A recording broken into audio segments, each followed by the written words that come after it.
Всем привет, это новая серия, начинается она с бокса. Немножко расскажу, что у нас происходит. У нас на стапеле стоит 110 мотор, он практически готов. Пришел уже под него коллектор, GTL оригинал, пульсар турбина. Все вот так вот красиво сварено. Коллектор очень понравился, скорее всего будем использовать и дальше. Еще один коллектор на пробе от Level Performance. Хотим тоже попробовать посмотреть. Сейчас мы его сюда прикручиваем, все это дело обматываем стрейчем, ставим в ящик. Начинаем заниматься кузовом. Кузов практически готов под кастом, потому что мы тут кое-что делали. Потом расскажу.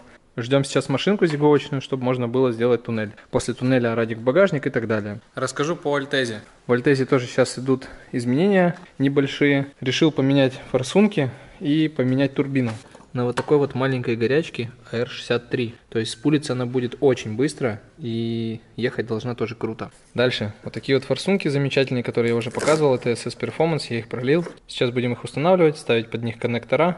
Все это дело здесь собирать. Ждем завтра токаря. Он мне должен выточить EGT сенсор в варыш. Я его варю на горячку и буду варить уже даунпайп и холодную часть. Эта турбина чуть меньше, поэтому коммуникации слива немножко другие. Придется тут чуть покастомить. Что касаемо Evolution. Evolution мы уже практически собрали. Тоже осталось пара моментов и будем закидывать мотор уже в салон. В итоге решили не мучить судьбу, а просто купили контрактный мотор. Все на него переставили свое. Ну там, включая валы, крышку и всякие еще мелочи, наш маховик, а блок и головку оставили, которая была контрактная. Скоро мотор поставим, поедем на настройку, настроим, и уже будет понятно, в чем была причина. Но есть подозрение, почему лег мотор. Мотор лег потому, что тачка не была настроена.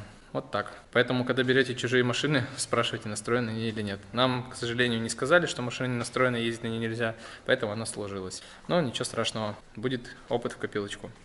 Еще одна новость. Чайзер продан. Чайзер продан в Москву, возможно, моему подписчику, а возможно и нет. Может, просто по объявлению нашел и по инстаграму. В общем, чайзер уходит, он запускается, как я уже показывал, если показывал. Снабдили его 2 сидухами, так вот его подсобрали. Поедет в Москву, будет на гитраге вроде как кататься там, дрифтить, тренироваться. Я думаю, что кузов еще более чем походит, мотор в принципе тоже. Жаль, этого добряка было сдавать на металл. Хорошо, что у него такая судьба. Слива стоит, ожидает своего часа. Скоро все сделаем. Жду еще некоторые запчасти и приступлю к салону. В этом сезоне, как и говорил, соберу полностью внешку, все вот эти узлы. А двигатели и остальное это уже следующий сезон. То есть в следующем сезоне я планирую на ней выехать. Короче, у нас сейчас уже будет почти финал. Идут заезды, народу, ну, в принципе, нормально, погода не жаркая. Все почему-то там скапливаются, думают, что сюда нельзя пройти, наверное. Хотя здесь, в принципе, можно, но мест мало. Огородили в этот раз вот так и всю трассу. Сегодня катаем классику, музыканты, как обычно, долбят. Сегодня 26 участников.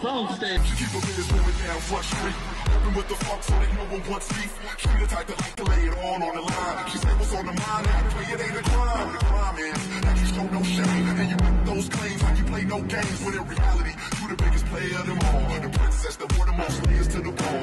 Trying to cover up when you lay it in your drawers. You feel like you were freaking everything you say is wrong, but deep down you really say he's gonna leave you. Your closet got more skeletons than the Dia. They don't sweat those you work for the girls, my all from the ghetto. You hate losers cause it make you feel superior. Try to tell me lies to justify, but all I'm hearing is the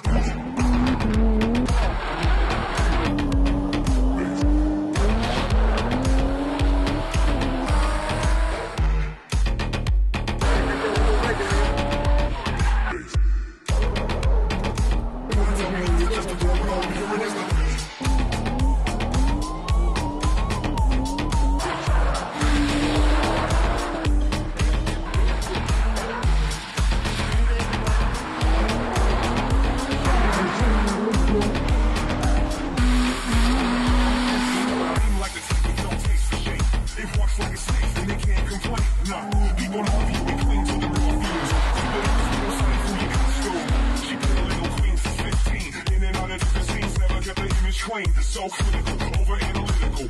Fast forward, of course, old and miserable. Long trail of breadcrumbs and head games. Bed bumps, the best ones get pet names. First glance, you can see the dirt.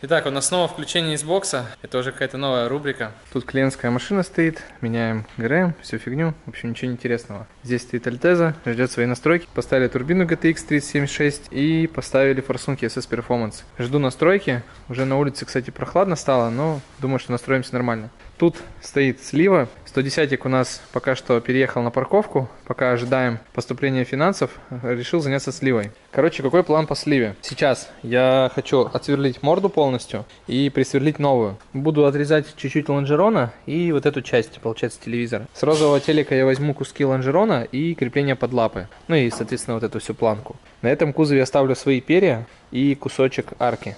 Решил, короче, я песочить. Долго не хотел, не соглашался, потому что песок это дело такое, можно запесочить машину так, что потом ее просто не станет. Вроде как договорился, надо будет отпесочить подкапотное пространство в салоне и в багажнике. Но перед этим нужно все подготовить, то есть подготовить каркас, все моменты, вот это, чтобы все песочить. И сразу же закрасить все это краской.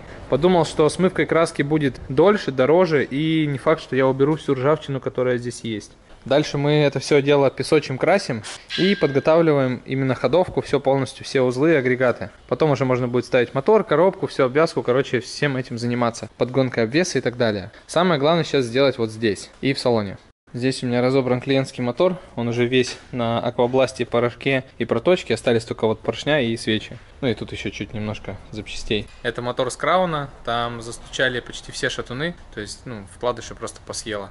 Не знаю, в чем причина, в целом визуально определить очень сложно, но скорее всего было плохое масло и большая нагрузка. Либо в мотор лазили, тоже есть такое предположение, и поменяли вкладыши, отправили в последний путь. Задача на самом деле по мотору простая, ставим тюнинные вкладыши, чтобы мотор ходил подольше, ставим новые кольца, хон, все дела, обкатываем мотор и просто катаемся, кайфуем, потому что тачка не гоночная. Возможно, потом когда-нибудь там будет стоять стелс и чуть больше буста. Соответственно, мы все под это подготовим. Вот, кстати говоря, этот Краун, очень хорошее состояние машины, но вот мотор не походил. 90-ик Егора стоит, отдыхает, Санин 90-ик. По парковке особо много не расскажу, у нас, в принципе, все те же тачки. Вероса приезжала на установку ланч-контроля, то есть теперь есть кнопочка, с которой можно прогреть резину и поехать с ланча. Поставили ей вот такую вот резину, это Дереза Dunlop. Я на такой катался на Зминке, очень сильно прилипает. Вот решили поставить, потестировать, так сказать, в драге. Хорошо едет, надо только колеса в ноль поставить. Золотая долина должна быть 17 числа, но ее сегодня отменили, так как будут дожди. 110 стоит, отдыхает, мы его полностью подсобрали, все, что у нас было. Перенесли радик в багажник, вот так это все дело выглядит. Здесь будет стоять штатный бак, как я уже и говорил. Пока что денег на хороший бак нету, ставим такой. Здесь будет крепление бака и крепление радика уже стоит. Так эта вся система выглядит. Здесь будут замочки и здесь петелька будет открывать центральный замок. Evolution у нас готов и ждет настройки. Сегодня можем выловить настройщика и все сделать, чтобы это дело отстроить. Так, тачка заводится, ездит, все в принципе как и было. Здесь у меня в машине битум. Сейчас будем битум в бочках плавить. На самом деле это отсылка к дальнейшей истории. Это видео, скорее всего, выйдет позже, когда станет полностью ясна картина. Что хочется сказать. Завтра мы поедем резать асфальт на Змеинке, и послезавтра будем укладывать асфальт. То есть нам выделили асфальт, и мы хотим чуть-чуть подремонтировать Змеинку. И хочу рассказать свою мотивацию по поводу Змеинки, вообще как это все было и как это сейчас есть. Изначально, когда все это начиналось, народу было куча, все помогали. Не знаю, короче, поддержка была максимально крутая. Сейчас это все скатилось к тому, что народ просто приезжает, платит за тренировку и уезжает. То есть если я какие-то создаю мероприятия по восстановительным работам или еще что-то, особо никому это не интересно. А отчасти, может быть, так оно и есть. Это мое чисто мнение, я вижу так эту ситуацию, потому что раньше было совсем все по-другому. Я думаю, что нужно уводить это все в какое-то другое русло, потому что так на энтузиазме, как раньше, я не могу делать, потому что не чувствую поддержки такой, какая должна быть. Я понимаю, что у всех свой выбор каждого уважаю, но в этой ситуации мне кажется, что это какая-то общая деятельность, общая массовка, не просто вот я там делаю тренировки. Я хотел, чтобы это было общим делом, и оно процветало и приносило какие-то плоды. Плоды в виде соревнований, мацури и так далее. Но сейчас получается ситуация такая, что я это делаю один и с пацанами, которые вот остались. Всем респект, кстати, кто помогает. Есть те, кто остались, те, кто помогают. Им вообще огромный респект. А есть те, кто просто решили, что это моя работа, и я должен это для них делать. Вот за это я как бы не респектую. И, соответственно, на этом падает моя мотивация что-то продолжать делать. Хороший чемпионат, хорошее количество участников, можно продолжать дальше, но есть побочные эффекты в виде того, что люди думают, что я это должен для них делать как свою работу. А это не моя работа. это общее дело, которое почему-то стало моей работой, наверное, так. Ну, по крайней мере, я это так чувствую, и я бы не хотел продолжать именно в таком ключе.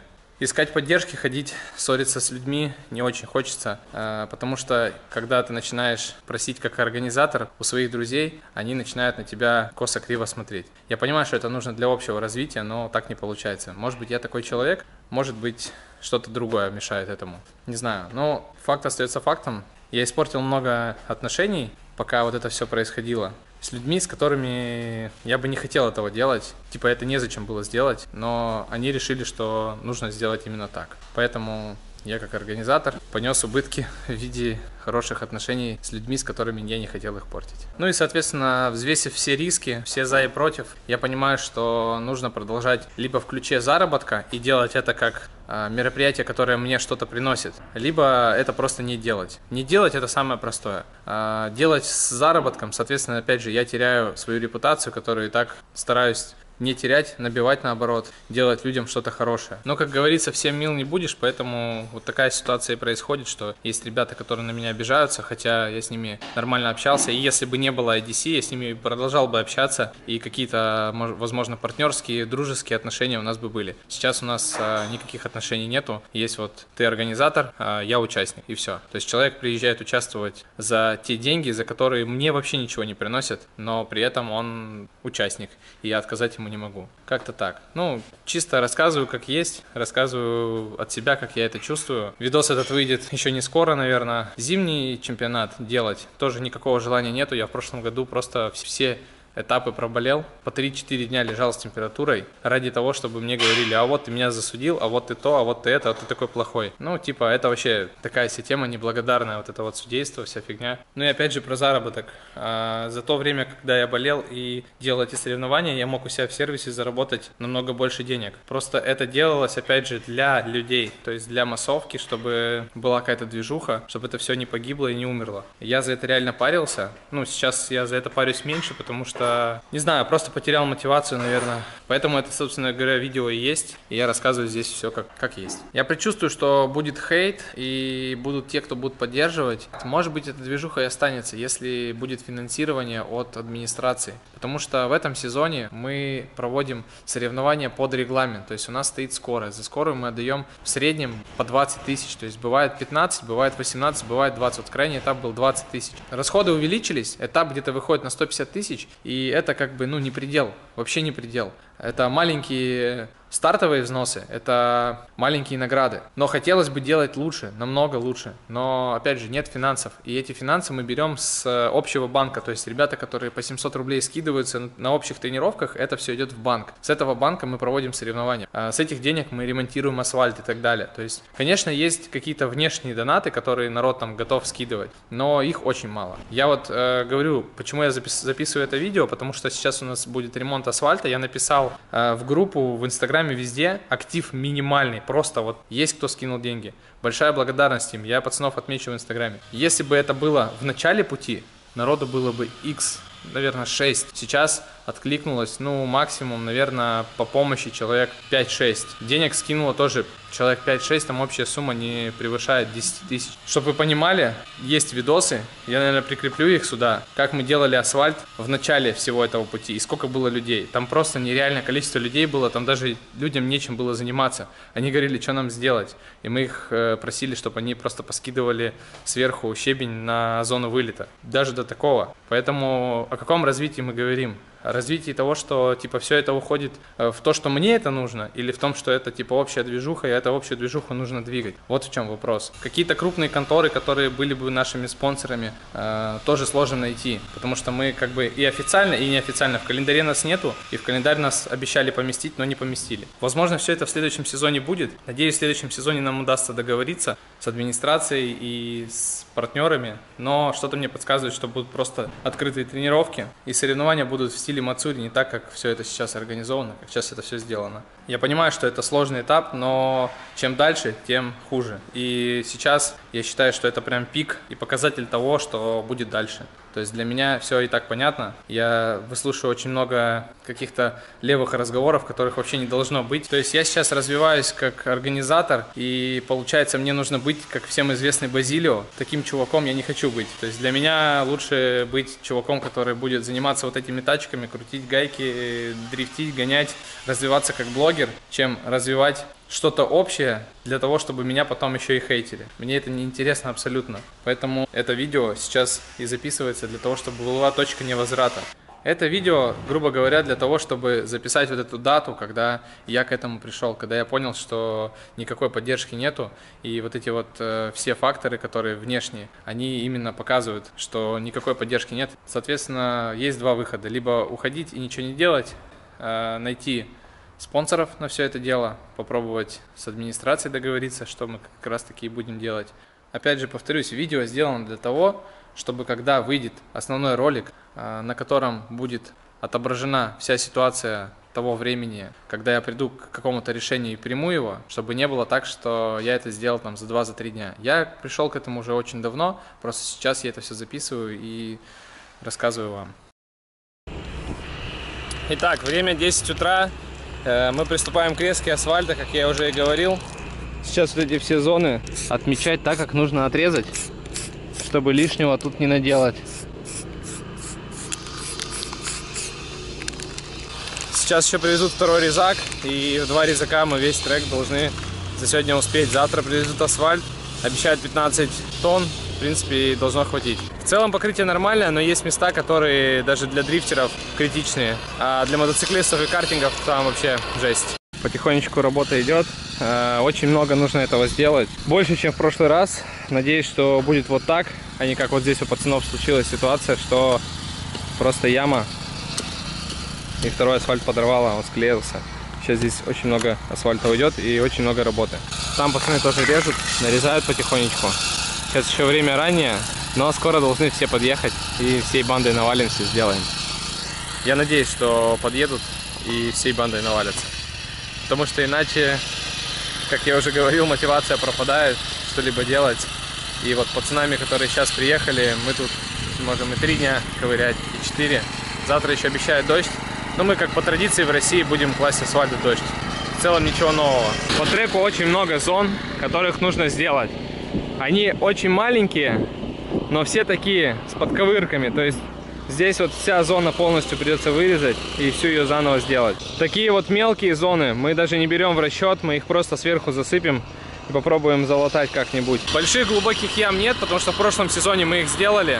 Они в целом ходят, работают, но есть мелкие, которые доставляют неудобства картингистам и мотоциклистам. Соответственно, без первых и вторых в целом не будет общей движухи. То есть чисто трек под дрифтеров, я думаю, ни для кого не выгодно. Поэтому надо, чтобы всем было хорошо и все катались в удовольствие. Вот, к примеру, тоже зона. Маленькие ямки, но вырезать придется большой кусок и весь этот кусок подрывать. А иначе не получится ничего сделать. Дома все больше и больше растут. А не значит ли это, что скоро здесь тоже вырастет дом? Непонятно. Поэтому нужно по максимальному сохранить это место, насколько это возможно. Даже несмотря на то, что это очень сложно и для нас, и для народа, и вообще в принципе. Сложно все это. Короче, время уже вечернее, часов где-то 7. А если быть точным, уже 8. Суета тут вообще двигается нереальная. Короче, у нас тут суета идет, мы уже почти заканчиваем, потому что уже стемнело, нифига не видно. Заправляемся водичкой. Аппарат, конечно, за сегодня целый день устал, пацаны тоже не меньше устали. Так, ну все, у нас уже пошел процесс. Укатываем все это дело катком, пацаны насыпают. Такая у нас машина приехала, 15 тонн асфальта. Не знаю, сколько кубов, должно хватить. Хорошо, что у нас есть каток вот такой, потому что без катка в прошлый раз очень сложно было ручным. Сейчас вот пацаны такую технику пригнали. Димон там спарился, пацаны стоят на лопатах, насыпают потихой. Здесь, кстати, самая большая яма из всех была. Ну что, мы уже почти на финишной прямой. Пацаны работают, народу нормально собралось. На удивление, думал, будет гораздо меньше. Но тут все, и мотоциклисты, и дрифтеры, и просто люди. Осталась еще зона постановки и техпарк. Я тут на вот таких вот движениях разравниваю потихонечку. Ну что, всем привет, подведем итоги ремонта на Зминке. Прошло 3 дня, сегодня среда, будет общая тренировка. Приехал подснять, как у нас получилось. Немного ветрено, но я думаю нормально. Сделали вот эту зону, где машины на обратном конфиге залетали и ломали себе колеса. Нужен небольшой кусочек, но мы закатали сколько у нас было асфальта. По самому мероприятию скажу так. Мотоциклисты были, помогали, дрифтеры были, помогали. Спасибо всем, кто приехал. Мотивация немножко поднялась, но недостаточно. Все равно людей меньше, чем было ранее, как я и говорил. Тайм-атакеры скинулись деньгами. В прошлом году на обратный конфиг мы сделали вон там чуть-чуть бетона. В этом году, так как у нас появился асфальт, мы решили сделать всю зону. То есть здесь сейчас все отлично, можно вылетать. Ну, точнее, не нужно вылетать, но если ты вылетел, ничего страшного не будет. Но так это все дело выглядит. Это очень важная зона, потому что в нее очень много народу улетало, даже когда ехали скоростной и сюда заносило. Сейчас будет намного приятнее сюда улетать. И еще одна зона, она тоже немаловажная, потому что, опять же, мы постелили бетон, без арматуры, без ничего. Временное такое решение у нас было, и бетон раскололся. И на выходе из сиськи вы как раз попадали в этот бетон. И вот здесь вот так кусочка не хватало бетона, и все били себе вот здесь колеса. Мы все это дело тоже засыпали отсевом, засыпали асфальтом. В целом получилось неплохо. Конечно, не профессиональный ремонт, но я думаю, его должно хватить более чем на сезон. Тут тоже вот латочка стоит. Ну и в целом по треку очень много латок. В заключение по поводу ремонта хочу сказать. Все, кто приехал, красавчики. Все, кто скидывал деньги, тоже красавчики. На эти деньги мы все купили, все, что нам нужно было. Денег, как всегда, не хватило, но мы добавили. Но все равно, без вас этого бы всего не было. Так что спасибо, кто помогал. Всем до встречи в новой серии.